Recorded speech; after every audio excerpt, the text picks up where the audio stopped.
사실 5월 달은 뭐 팔고 떠나라 이런 증시 속담이 있는데 생각보다는 상당히 투자자들이 좀 괴롭게 만들었습니다. 특히 코스닥 같은 경우에는 뭐 4월 말부터 시작을 해서 뭐 줄줄이 좀 하락을 했는데 5월 이런 위기를 좀 극복하고 6월 달에는 훨씬 더 투자하기 좋은 시기가 올 걸로 보여집니다. 자, 일단 공매도가 시작이 되면서 외국인들의 매도가 좀 거세졌죠. 근데 달러화는 그렇게 좀 강하지는 않았는데 달러와 연동이 되는 그런 원달러 환율은 생각보다는 좀 강해졌어요. 그러면서 환차손을 우려한 외국인들이 오히려 매도를 하면서 공매도가 또 환율 상승을 부추기고 그로 인해서 외국인들이 훨씬 더 매도를 좀 많이 했는데, 자, 최근에 MSCI 신흥국 지수 리밸런싱 되면서 그 이후에는 외국인들이 드디어 이제 매수를 좀 들어오고 있다는 거죠. 자, 이런 부분은 긍정적이라고 보시면 되고, 앞으로는 좀 더 외국인들의 수급이 좀 더 기민하게 들어올 수 있는 흐름인데, 외국인들이 왜 매수할 수 있는 그런 원동력인가? 자, 외국인들은 지난번에 작년 11월 달이었죠. 이때 들어올 때 백신이 모더나 백신부터 시작을 해서 보급이 될 것이다. 이런 기대감 때문에 외국인들 수급이 들어왔다고요. 근데 이번에 백신 수합이 좀 체결이 됐으면 훨씬 더 빠르게 들어왔을 텐데 그런 움직임이 안 나왔었죠. 근데 최근에 어제 그제였죠. 금통위에서 앞으로 우리 성장률은 GDP 성장률은 한 3%에서 4%로 상향 조정해야 되고, 그다음 소비자 물가 상승률도 1.3%에서 1.8%까지 상향 조정을 해야 된다. 왜냐하면 우리가 백신 접종이 가팔라지고 있고 또 글로벌 어떤 백신 접종에 따른 집단 면역이 생각보다는 빠르게 진행이 될 수 있겠다. 이 기대감 때문에 외국인들도 자, 그럼 하늘에서 저렇게 자신 있게 이야기할 정도면 앞으로 경기가 훨씬 더 좋아지겠구나 하면서 투자를 단행했다는 이야기죠. 얘네들이 바스켓에다 삼은 것은 주로 경기 민감주였습니다. 경기가 좋아지니 당연히 민감하게 반응하는 그런 종목들을 담아야 될 텐데 뭐 화학이나 자동차 이런 쪽을 담았습니다. 특히나 어제는 중요하게 우리가 생각해야 될 건 외국인들이 기아차, 기아 현대차를 한 4%, 5% 이상 이렇게 주가를 끌어올리면서 매수를 했다는 거죠. 이 부분이 중요합니다. 근데 과연 기아나 현대차의 주가를 이렇게 5% 가까이 급등이 나오게 끌어올리는 이유가 경기가 좋아지기 때문일까요? 제가 보기에는 그런 이유도 있지만 현기차를 적극적으로 매수한 이유는 현대차의 지배구조 개편과 관련이 있고 지배구조 개편의 신호탄으로 보여집니다. 자, 여기 준비된 자료를 보시면 자, 뉴스가 나왔는데 자, 공정위에서 4월 말에 현대차 정의선 부회장이 그룹의 주요 의사결정을 정의선 회장이 하고 또 어떤 현기차의 지배적인 실질적인 지배력을 가지고 있기 때문에 그룹 총수로 봐야 된다. 이런 의견을 내놨습니다. 자, 그때부터 시작해서 현기차의 지배구조 개편이 발빠르게 진행이 되고 있었던 거죠.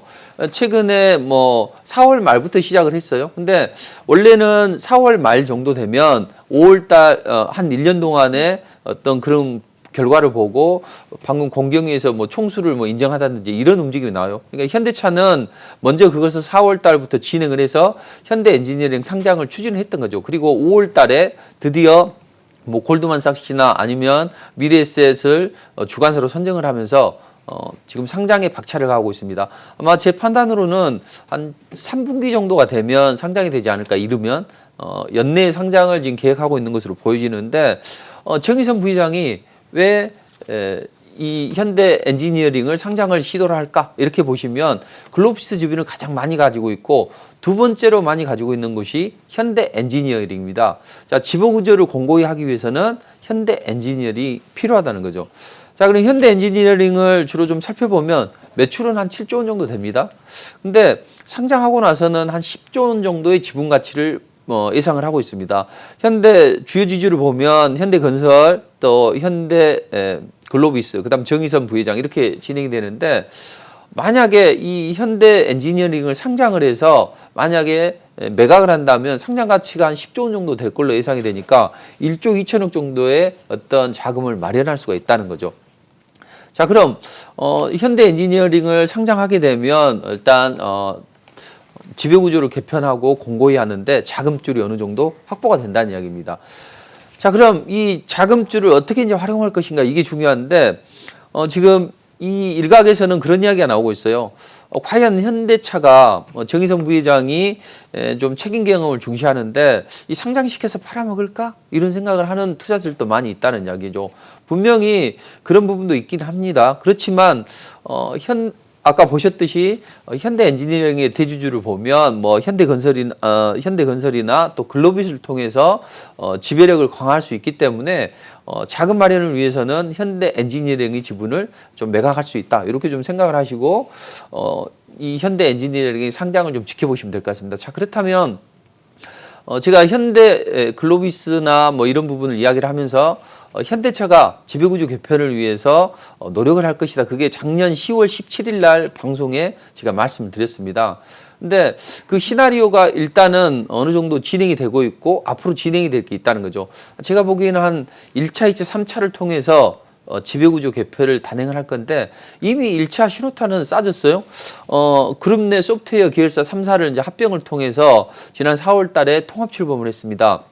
주로 현대 오토웨버를 중심으로 해서 뭐 오트론이나 MN 소프트 이런 쪽을 흡수 합병을 통해서 진행을 했는데 제가 그 말씀을 드렸을 겁니다.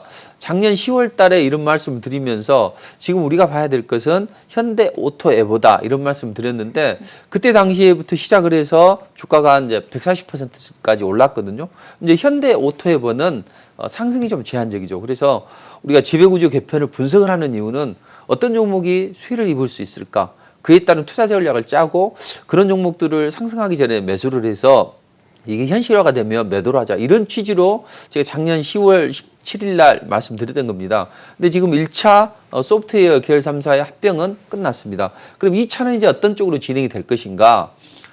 지금 현대 엔지니어링을 상장을 하고 이걸 뭐 합병을 통해서 현대건설로 뭐 거듭나는 이런 시나리오가 나올 수가 있어요. 그래서 이 부분도 제가 작년 10월 17일 날 말씀을 드렸는데 일단 현대건설은 주가에 좀 반영이 됐죠. 그리고 현대 엔지니어링은 지금 살 수가 없습니다. 자, 그렇다면 앞으로 2차 뭐 건설사의 합병은 진행이 될 건데 실제적으로 투자하기는 쉽지는 않다는 거죠. 물론 현대건설이 지금 뭐 그때 당시부터 시작을 해서 한 80% 가까이 상승을 했지만 그리고 앞으로 추가 상승 여력도 충분히 있습니다.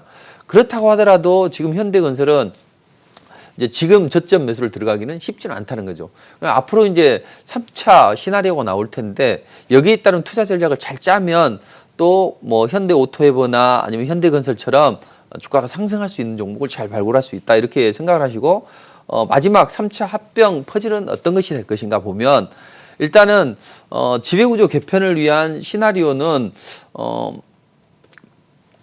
글로비스나 뭐 이런 쪽에 보다는 일단은 모비스나 아니면 기아 또는 현대차 지분을 확보하는데 실타는 적극적으로 활용을 할 수 있을 것 같습니다. 작년에 글로비스와 현대모비스를 합병을 하려고 했는데 뭐 엘리엇이나 아니면 주주들의 반대 때문에 이게 실현되지 못했죠. 그래서 이 부분도 충분히 거론이 될 텐데 일단 중요한 것은 현대 엔지니어링을 먼저 상장하는 것을 보면 실탄을 마련해서 지금 지배구조를 공고히 하는데 재원을 마련할 것이다. 이렇게 보시면 될 것 같습니다. 그럼 이제 지배구조 공고히 하는데 대략 마련할 수 있는 실탄은 한 2조 원 정도 될 걸로 보여져요. 그래서 현대엔지가 아까 10조 원 정도 상장 가치가 있다고 했죠. 지분 가치가 11%니까 한 1조 2천억 정도는 지분을 마련할 수 있습니다. 자, 오토헤브를 통해서 한 2천억 정도는 또 매각을 통해서 지분을 마련할 수, 자금을 마련할 수 있고, 글로비스는 지금, 아버지와 또 정의선 회장이 한 30%, 79% 정도를 가지고 있을 거예요. 자, 이걸 내년부터는 10% 정도로 매각을 해야 됩니다. 공정거래법에 의하면은, 30%, 20%를 넘을 수는 없어요. 그러니까 10%를 매각을 하면 이것까지 감안하면 한 2조 원 정도의 지분은 끌어올 수 있다. 자, 그렇다면 지금 가장 중요한 건 뭐냐면 순환출자고리가 이렇게 좀 복잡합니다.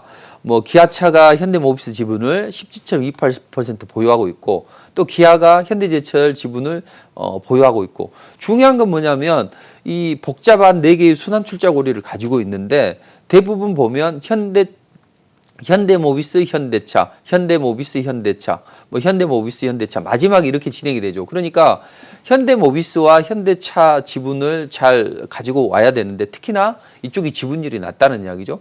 그리고 가장 해결해야 될 건 뭐냐면 글로비스는 지분율이 많기 때문에 이 세 번째 부분은 잘 해결이 됩니다. 그렇지만 기아차를 통한 현대모비스의 지배력 그리고 현대제철을 통한 현대모비스의 지배력 이런 부분을 잘 해소를 해야 돼요. 그래서 복잡한 순환 출자 고리 중에서 현대모비스가 기아가 보유한 현대모비스 주식 그리고 현대제철이 보유한 현대모비스 주식을 잘 해결해야 된다. 그러기 위해서는 이제 물론 복잡한 여러 가지 시나리오가 있을 수 있는데 가장 중요한 것은 지금 현저하게 낮은 현대차 그리고 현대모비스 지분을 어떻게 끌어올리느냐 이게 관건일 것 같습니다.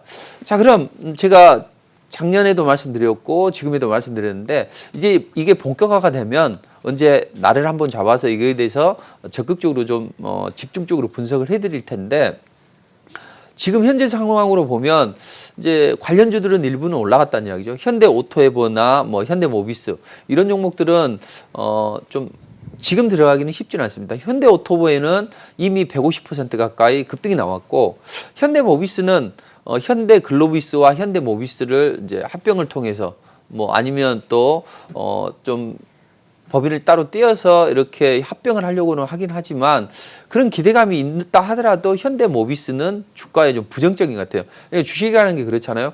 누군가 이 재료로 올라갈 수 있겠다 이런 공감대가 형성이 되어야만 주가가 올라가는데 그런 공감대가 형성되기에는 아직은 좀 이르다 보시고 다만 이제 현대차 기아는 어제 뭐 4% 5% 양봉을 쏘아 올렸는데 바로 올라가지는 않을 겁니다. 뭐 기간 조정도 받고 또 지배구조 개편이 본격화가 되면 그때 주가가 강하게 움직일 수가 있는데 좀 큰 흐름에서 보면 긍정적입니다.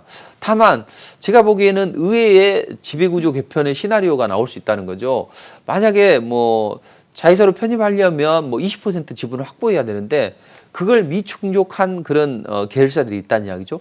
그런 기업들 중에 주가 상승 모멘텀이 있는 종목들 이런 종목들도 있고 또 기타 복잡한 지배구조 개편에 대해서 또 종목에 대해서는 뭐 제가 자세히 좀 말씀드리고 싶은데 지금 뭐 차트도 보면서 설명도 드리고 또 해야 되는데 시간 관계상 이 부분은 무료 공개 방송을 통해서 현대 엔지니어링이나 아니면 또는 기타 뭐 현대건설 이런 종목들을 제가 작년 10월 17일 날 말씀드렸던 것처럼 앞으로 상승할 수 있는 종목이 제 눈에는 들어옵니다. 그래서 그런 종목들을 공략하시면 좋은데 이 부분은 잠시 후에 무료 공개 방송에서 말씀드리도록 하고 자 그렇다면 공정위에서 총수로 인정을 했고 그로 인해서 현재 엔지니어링의 상장을 본격화하면서 지금 주관사를 선정을 했다는 이야기죠.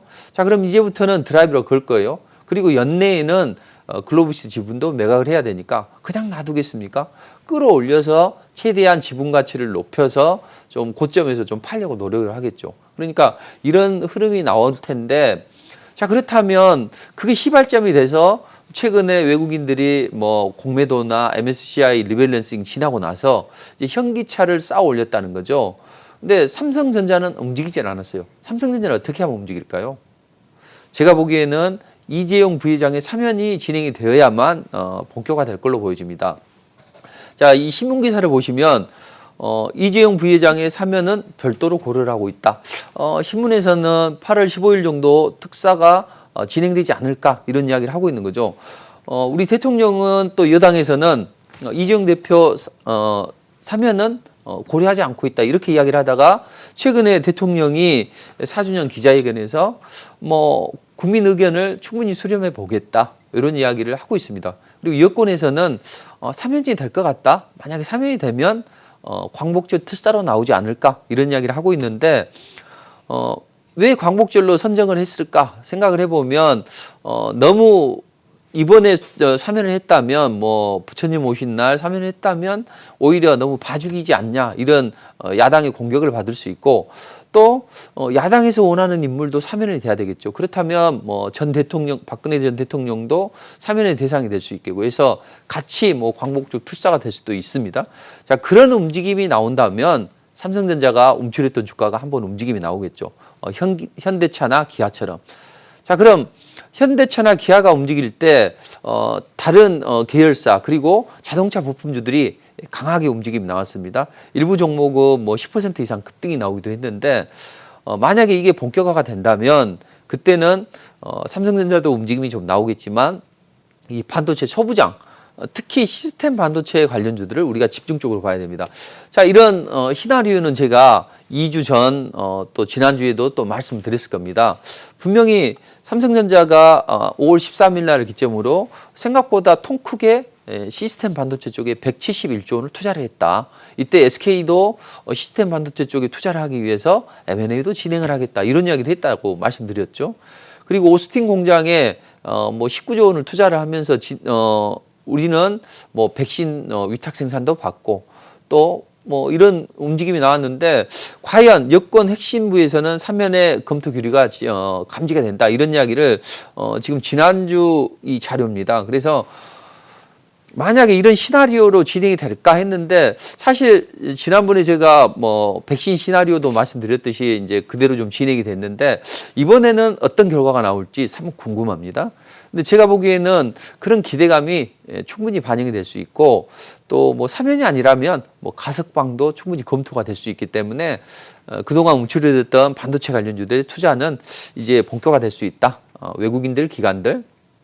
자, 그런 관점으로 생각을 해보고, 자, 그렇다면 그런 종목들은 이제 제가 지지난주에 뭐 또 그 전주에도 마찬가지로 반도체 쪽에서 집중적으로 분석을 해드리면서 시스템 반도체 관련주들을 몇 종목을 말씀드렸을 텐데, 이제 그 기대감이 좀 주가에 반영되는 종목이 몇 종목이 있어요. 그러니까 이건 제가 뭐 차트 분석도 하고 기업 분석을 통해서 이따 무료 공개 방송을 통해서 자세히 말씀드리도록 하겠습니다.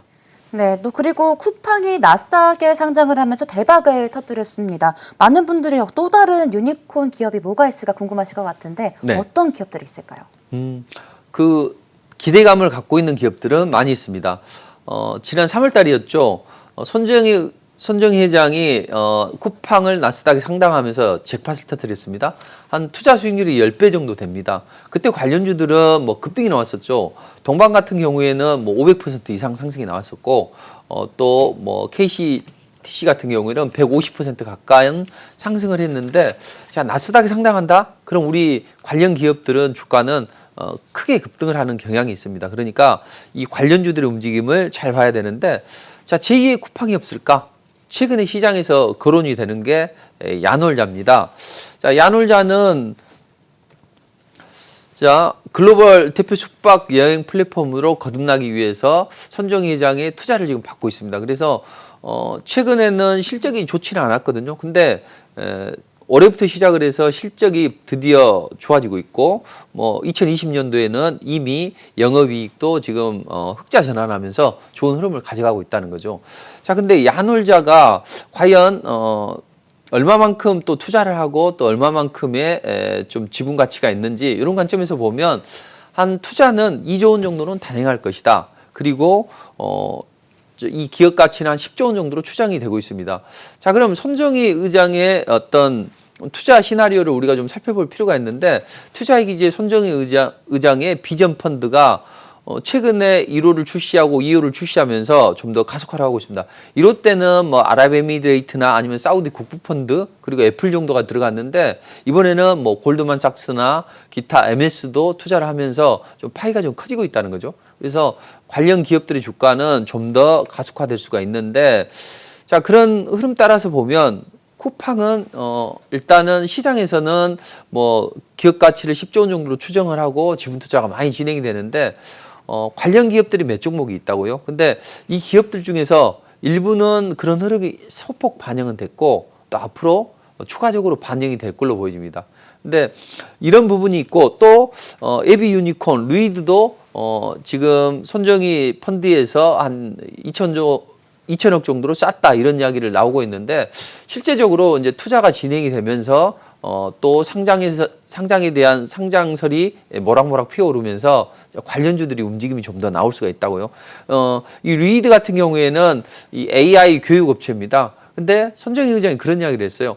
야, 앞으로 미래의 시험은 개인화되고 개별화될 것이다. 그럼 우리는 거기에 맞게 AI가 이 교육 프로그램을 진행을 하면서 좀 이 루이드가 그런 앞으로 좀 성장 가능성이 있겠다. 이렇게 하면서 AI 교육 쪽에 집중적으로 투자를 하고 있는데, 자, 쿠팡, 야놀자, 루이드 이렇게 계속 좀 진행이 되고 있는 이런 손정희의 승부가 과연 우리 시장에 어떤 훈풍을 몰고 올지 분명히 관련주들의 움직임은 좋아질 거라는 이야기죠. 그래서 관련주들을 몇 종목이 있습니다. 그 관련주를 세세하게 분석을 해드리고 좀 그 종목에 대해서 어떤 종목이 좋겠나 콕 집어서 좀 말씀을 좀 드리도록 할게요.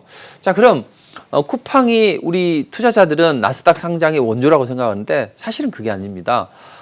최근에야 뭐 이 상장 비용이 좀 다른 통해서 많이 조달이 되기 때문에 상장 비용이 좀 절감할 수 있어서 상장을 진행하지만 실제적으로 보면 99년도에 상장한 기업이 있습니다. 99년도에 초고속 인터넷 그 기대감 때문에 두루넷이 상장을 했어요. 근데 이게 좀 흥행을 못 이뤘습니다. 그래서 2003년도에 상장 요건이 미달을 해서 좀 퇴출이 됐고, 또 이머신이라는 기업이 2000년도에 상장이 됐는데 이건 사실은 정말 흥행에 참패하고 또 주가도 지지부진한 움직임이 나왔어요. 그래서 1달러 미만의 거래가 되면서 이건 안 되겠다. 방 빼라 해서 2001년도 4월 달에 퇴출이 됐다는 이야기죠. 지금 현재 남아있는 게 지금 그라비트인데, 그라비트는 지금 현재 닷컴 버블 때 도전장을 내밀어서 어렵게 나스닥에 상장을 하고 지금까지 존속을 하고 있는데, 지금 상장 비용이 천문학적으로 들긴 합니다. 우리 뭐 증시에 상장하는 것보다는 뭐 10배 이상 비용 부담이 있긴 하지만 이런 기업들이 줄줄이 대기를 하고 있다는 거예요. 그래서 우리는 제2의 쿠팡 또는 제2의 쿠팡과 관련된 기업들을 잘 뽑는다면 좋은 투자 수익률을 가져갈 수 있다. 이렇게 보시고, 지금 IT 분야에서 유니콘 기업들이 한 10개 정도 줄줄이 대구를 하고 있습니다. 유니콘이라고 하면 1조 정도 이상의 벤처 투자를 이야기를 하는 겁니다. 지분 가치가 1조 정도 이상의 벤처 기업인데, 가장 대표적인 게 마켓컬리 들어보셨죠? 마켓컬리 관련주. 그리고 뒤이어서 뭐 네이버 앱툰이나 카카오 쪽에서도 카카오 엔터테인이나 아니면 카카오 모빌리티가 나오고 있고, 또 가상화폐 관련해서 두나무도 얼마 전에는 좀 급등이 나왔었죠. 근데 비트코인 가격이 좀 급락을 하면서 두나무에 대한 기대가 좀 시들했는데 앞으로 뭐 이게 비트코인이 계속 꺼지지는 않을 겁니다. 그렇다면 이런 지분 가치가 올라갈 텐데, 이 IT 부분의 유니콘 중에서 대박을 칠 종목은 저는 한두 종목은 있다고 보여집니다. 그래서 그런 종목의 수혜주를 잘 판단을 해야 되고, 제약바이오 쪽은 생각보다는 좀 약해요. 왜냐하면 제약바이오 기업들이 제대로 된 흥행에 이루지 못한 것은, 최근에 보면 뭐 제약바이오 관련주들이 좀 하락을 하는 이유는 뭐예요? 뭐 임상에 실패한다든지 아니면 뭐 식약처에서나 FDA에서 승인해 줬다가 이게 안 되겠다 싶어서 투자자들 보호를 위해서 또 이걸 취소를 하고 그런 움직임도 나왔는데 아직까지는 검증이 되지는 않았습니다. 그러나 뭐 코윈이나 아니면 녹십자 레셀이나 상장을 노크를 하는 기업들이 많이 있는데, 이런 중에는 뭐 관련 기업들은 뭐 한두 종목 정도는 강하게 치고 올라갈 것으로 보입니다. 자, 그럼 쿠팡 상장에서 대박을 터뜨린 이후에 지금 제2의 쿠팡 그리고 뭐 야놀자도 제기가 되고 있는데, 그런 종목들이나 아니면 지금 나스닥 상장을 서두르면서 지금 물망에 오르는 기업들도 있다는 이야기죠. 그런 종목들이 뭐 동방의 뭐 급등 수익률 이렇게 보시면 동방이 1차 상승하고 2차 상승 다이렉트로 나오면서 근 500% 가까이 급등 수익이 나왔는데, 여기에는 못 미치지만 그래도 단기적으로 좀 모멘텀이 없는 시장에서 단기 급등을 낼 수 있는 종목들이 몇 종목은 눈에 들어온다는 거죠. 그래서 그런 종목에 대해서 제가 무료 공개 방송을 통해서 뭐 차트도 분석을 하고 기업도 분석을 하면서 집중적으로 분석을 해드리도록 하겠습니다. 네, 그렇다면 마지막으로 이번 주 시장 리뷰 그리고 다음 주 투자 전략 이야기해 주세요. 네. 지난주에 제가 나스닥 이야기를 하면서 분명히 박스권 상단 돌파를 시도할 것이다. 근데 눌림목을 줄 것으로 봤는데 눌림목을 생각보다는 좀 약하게 줬어요. 제 생각보다는 약하게 줬는데 아무래도 개인 소비 지출도 뭐 생각보다 강해지지 않았기 때문에 약한 움직임이 나왔습니다.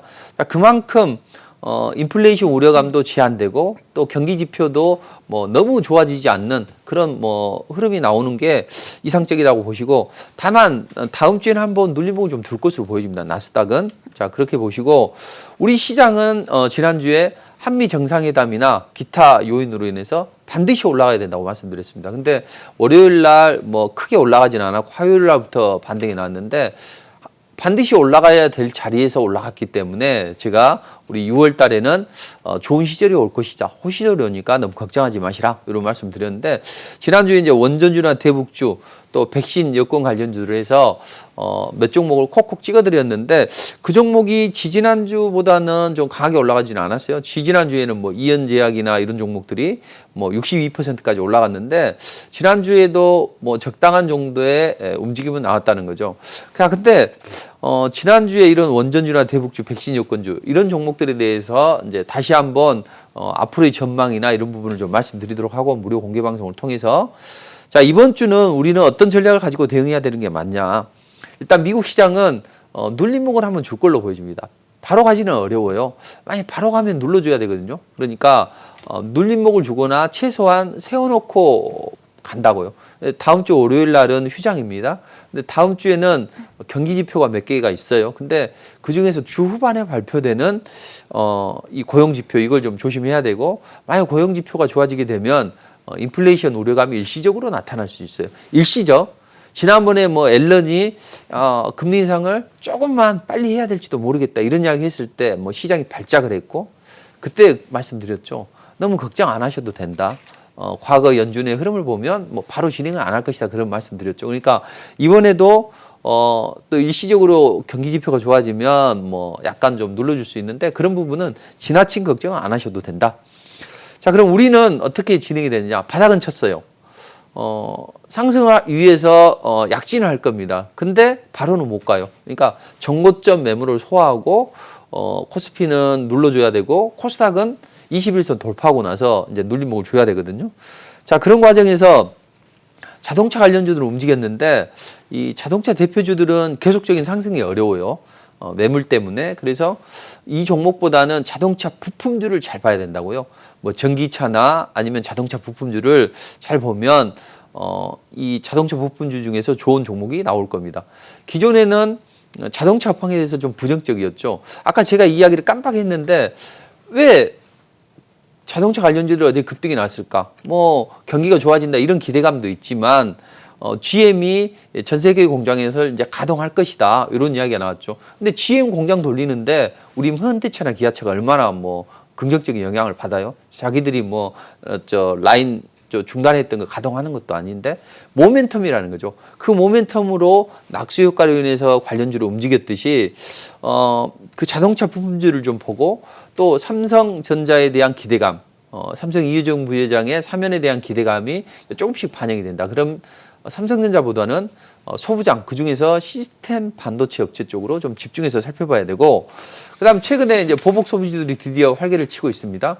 백신이 좀 공급이 빠르게 진행이 되면서 좀 집단 면역 형성이 좀 빨라질 수 있겠다, 이 기대감이 반영이 됐죠. 저는 호텔신라를 저희 투자자들한테 제시를 해드려서 지금 이제 다시 올라가고 있는데, 호텔신라나 아니면 화장품 관련주들이 움직임이 좋은데, 그 중에서 수혜를 받을 수 있는 종목, 아직 안 올라간 종목들, 그런 종목들을 좀 말씀을 드리도록 할게요. 그리고 대북주는 약간 반반인데, 지금 국정원장이 미국에 갔고, 또 미국은 또 이 한미 동맹에 대응하기 위해서 중국하고 또 왕이하고 또 손잡고 막수하고 이런 모습이 연출이 됐죠. 근데 악재보다는 호재로 작용할 개연성이 높아요. 그래서 대북주들의 움직임을 잘 보고, 다음 주에는 이 백신 관련주들의 움직임도 다시 한번 나올 것 같습니다. 그래서 백신이나 치료제 쪽을 보는데, mRNA 관련주들이 다음 주를 변곡점으로 해서 살아나느냐, 다시 한번 2차 랠리가 나오느냐, 아니면 쉬어가느냐, 변곡점이 나올 거라는 거죠.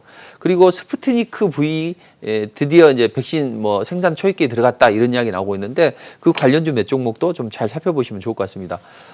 정치 테마들 좋지는 않아요. 왜냐하면 뭐 누가 어떤 기업하고 관련됐네. 그렇지만 좋은 기업, 뭐 자동차 업체 중에서 IT 업체 중에서 이런 시장에서 뭐 어떤 정치 테마주로 같이 분류가 된다. 그럼 그 또한 저는 나쁘지 않다고 봅니다. 그래서 제가 그런 걸 조장하는 건 아니지만 좋은 기업들 중에서 정치 테마주로 엮이는 그런 종목들도 다음 주에는 좀 변화가 있을 것이다. 이렇게 보시고 여기서 말씀드린 종목들 자세하게 좀 설명드리고 있지만 벌써 시간이 약간 오버가 되고 있는데 자세한 종목들 콕콕 찍고 또 차트 분석을 통해서 토요일 날 오늘이죠. 그러니까 11시 10분부터 진행을 하고 일요일 날은 이 방송이 또 재방이 되게 되면 일요일 날은 11시부터 무료 공개 방송을 통해서 자세한 전략 그리고 종목 콕콕 찍어서 말씀드리도록 할게요.